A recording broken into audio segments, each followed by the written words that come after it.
Hi guys, welcome to our channel. ఈ వీడియోలో మనం 4 సినీ అప్డేట్స్ అయితే మాట్లాడుకోబోతున్నాం. ఫస్ట్ వచ్చేసి ఇంట్రెస్టింగ్ అప్డేట్ రాజా సాబ్ మూవీ గురించి. మన పాన్ ఇండియా స్టార్ ప్రభాస్ గారు నటించిన రాజా సాబ్ మూవీ టీజర్ అయితే ఈ మే నెలలోనే రాబోతుంది. ఆల్రెడీ టీజర్ కూడా కట్ చేయడం అయితే జరిగిపోయిందని న్యూస్ అయితే వస్తా ఉంది క్లియర్గా. ఇక ప్రభాస్ గారు డబ్బింగ్ చెప్పడం ఆలస్యం. ప్రభాస్ గారు డబ్బింగ్ చెప్పిన వెంటనే అయితే టీజర్ అయితే ఈ మే నెలలో అయితే రిలీజ్ కాబోతుంది. So Prabhas fans get ready. Prabhas ఫ్యాన్సే కాదు, ఆల్ ఇండియా ఫ్యాన్స్ కూడా గెట్ రెడీగా ఉంటారు. ఎందుకంటే ప్రభాస్ గారి మూవీ అంటే మామూలుగా ఉండదు. ఇక ఇదే మూవీలో ప్రభాస్ గారు అయితే ఓల్డ్ గెటప్లో అయితే కనిపించబోతున్నారు.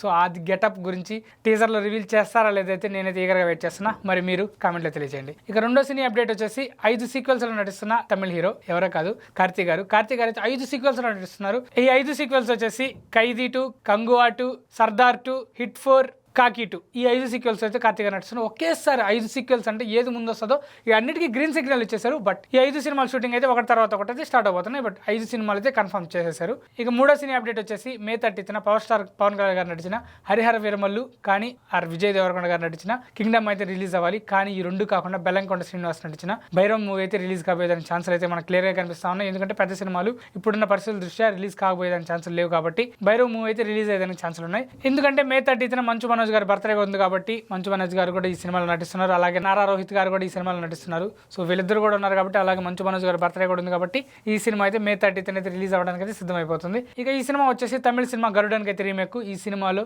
శంకర్ గారి కూతురు అయితే నటిస్తున్నారు. ఇక నాలుగో సినీ అప్డేట్ వచ్చేసి సో మహాభారతం అయితే తీయబోతున్నారు అమీర్ ఖాన్ గారు బాలీవుడ్ లో. సో దానికి 1000 కోట్ల బడ్జెట్ అని కూడా ఫిక్స్ అయింది. బట్ ఈ సినిమాలో అల్లు అర్జున్ గారిని అర్జునుడి పాత్ర కోసం అయితే సంప్రదించినట్టయితే న్యూస్లు వస్తా ఉన్నాయి. బట్ ఇంకా అఫిషియల్ అప్డేట్ అయితే రాలేదు. అఫిషియల్ అప్డేట్ గాని వస్తే కన్ఫర్మ్ గానే అయితే అల్లు అర్జున్ ఫ్యాన్స్ కి అలాగే మన తెలుగు ఫ్యాన్స్ కి అయితే ఇది ఒక పండగ లాంటి న్యూస్ అనేది మనం అనుకోవచ్చు. సో ఇవి ఈ వీడియోకి 4 సినీ అప్డేట్స్. మీకు ఎలా అనిపించాయో కూడా కామెంట్ చేయండి. అలాగే వీడియో లైక్ చేసి ఛానల్ అయితే సబ్స్క్రైబ్ చేసుకోండి. మరొక మంచి సినీ అప్డేట్స్ కలుద్దాం. అంతవరకు ఉంటాను. By, thanks.